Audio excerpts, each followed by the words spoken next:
Ito po yung original. Ayan po. Makikita nyo po. Wala po akong ginawang pambabastos sa religion namin. At wala din po akong ginawang pambabastos sa ating watawat. Wala po.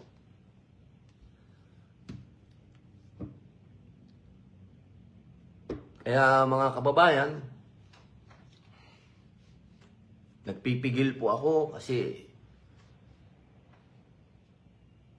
ang sabi ng Allah, ang sabi ng Rasul, pag inaapi ka at ikaw ay magpakumbaba, magpigil, ng galit, mas lalaki ka, mas matapang ka.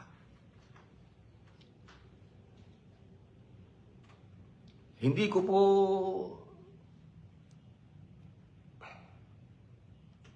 Allahu Akbar. Allahu Akbar. Assalamualaikum. Yun lang po ang masasabi ko. Assalamualaikum. Sumayin niyo po ang kapayapaan,